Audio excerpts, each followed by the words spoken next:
এই শীতের সিজনে চপ সিঙ্গারা কচুরি খেতে কার না ভালো লাগে। তো আজকে আপনাদের সঙ্গে একদম ডিফারেন্ট স্টাইলে তৈরি করে দেখাবো কচুরি। এই কচুরিগুলি আপনারা একদিন খেলে চপ সিঙ্গারা খাওয়া ভুলে যাবেন।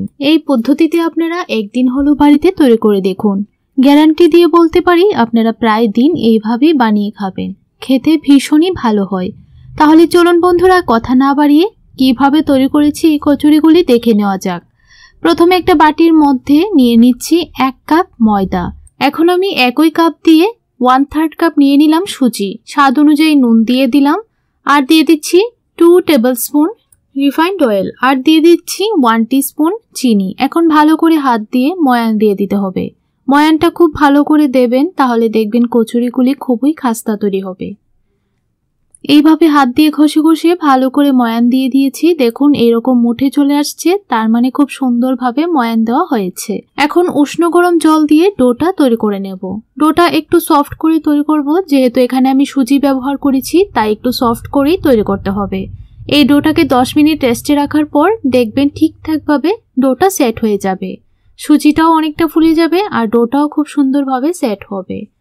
এখন একটা বাটির মধ্যে নিয়ে নিচ্ছি 2টো বড় সাইজের সেদ্ধ আলু গ্রেট করে, তারপর দিয়ে দিচ্ছি একটা বড় সাইজের পেঁয়াজ কুচি, আর দিয়ে দেব কিছু কাঁচা লঙ্কা কুচি। ঝালটা অবশ্যই আপনাদের টেস্ট বুঝে দিয়ে দেবেন। দিয়ে দিচ্ছি 1/2 টিস্পুন ভাজা মশলার গুঁড়ো, 1/2 টিস্পুন নুন দিয়ে দিলাম। এখন ভালো করে সবগুলো উপকরণ মেখে নেব। অল্প একটু দিয়ে দিচ্ছি হলুদ গুঁড়ো, আর দিয়ে দিচ্ছি অল্প একটু লঙ্কা গুঁড়ো। ঝালটা অবশ্যই আপনাদের টেস্ট বুঝে দিয়ে দেবেন। ভালো করে মেখে নিলাম। এখন সাইড করে বাটিটা রেখে দেব। অন্যদিকে আমি 3টে সেদ্ধ ডিম এরকম স্লাইস করে কেটে নিয়েছি। এখন আমি ময়দার ডোটাকে হাত দিয়ে একটু সময় মথে নিয়েছি, তারপর একটা চপিং বোর্ডের উপর নিয়ে এরকম রোলের মতো তৈরি করে নিয়েছি। এখন আমরা লুচি তৈরি করার জন্য যেই রকম মাপের লেচি কেটে নিই, ঠিক সেই রকম ভাবেই লেচিগুলি কেটে নিলাম। একটা লেচি নিয়ে এরকম গোল গোল করে একটা বাটির মধ্যে রেখে দেব। সবগুলো লেচি আমি গোল করে নিয়েছি। এখন একটা লেচি নিয়ে উপরে অল্প একটু ময়দা ছড়িয়ে দিলাম। এখন পাতলা করে রুটির আকারে সবগুলো লেচি আমি একইভাবে বেলে নেব। আর দেখুন ঠিক এই রকম পাতলা করে বেলে নিতে হবে। এক এক করে সবগুলো লেচি একইভাবে বেলে নেব। তো বন্ধুরা, একটা রুটি চপিং বোর্ডের উপর নিয়ে নিলাম। উপরে অল্প একটু ময়দা ছড়িয়ে দিলাম আর অল্প একটু সাদা তেল ছড়িয়ে দিলাম। ভালো করে হাত দিয়ে মিশিয়ে নিয়েছি। এই রুটিটার উপর আরেকটা রুটি দিয়ে দিলাম, উপরে একটু ময়দা আর সাদা তেল ছড়িয়ে ভালো করে প্রেস করে নিয়েছি।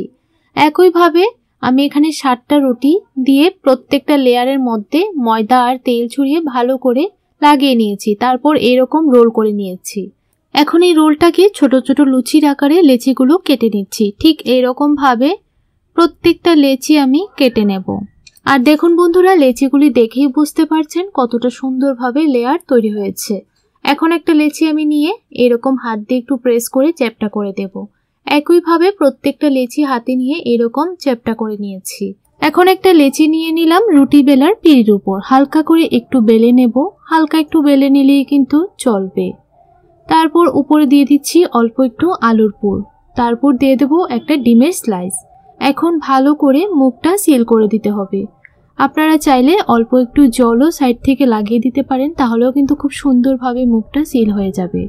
দেখুন এরকম ভাবে সবগুলো কচুরি আমি তৈরি করে নিয়েছি। এখন এই কচুরিগুলিকে ভেজে নেব। আগে থেকেই তেল গরম হবার জন্য বসিয়ে রেখে দিয়েছিলাম। তেলটা ভালো করে গরমও হয়ে গেছে। এখন এক এক করে কচুরিগুলি দিয়ে দেব।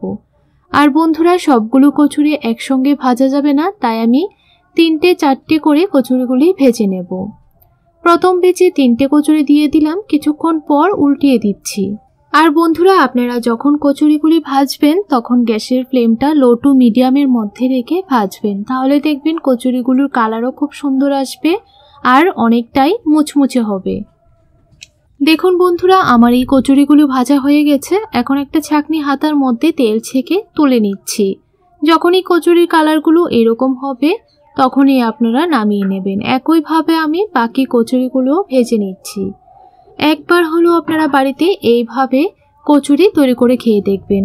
একদিন খেলে বারবার এইভাবেই বানিয়ে খাবেন, এতটা টেস্টি হয়। গরম গরম চায়ের সঙ্গে বা সসের সঙ্গে খেতে অসাধারণ লাগবে। তো দেখুন বন্ধুরা, কথা বলতে বলতে বাকি কচুরিগুলো আমার ভাজা হয়ে গেছে। এখন গরম গরম টমেটোর সসের সঙ্গে সার্ভ করে নেব। বন্ধুরা, আপনাদের কাছে খাস্তা কচুরির এই রেসিপিটি কেমন লাগলো অবশ্যই একটা কমেন্ট করে জানাবেন। ভালো লাগলে চ্যানেলটিকে লাইক, শেয়ার, সাবস্ক্রাইব করে আমার পাশে থাকবেন। আর দেখুন বন্ধুরা, কচুরিগুলি কতটা খাস্তা তৈরি হয়েছে। তাহলে বন্ধুরা, আজ এই পর্যন্তই। দেখা হবে নতুন দিনে নতুন আরেকটি রেসিপি নিয়ে। আপনারা সবাই ভালো থাকবেন, সুস্থ থাকবেন।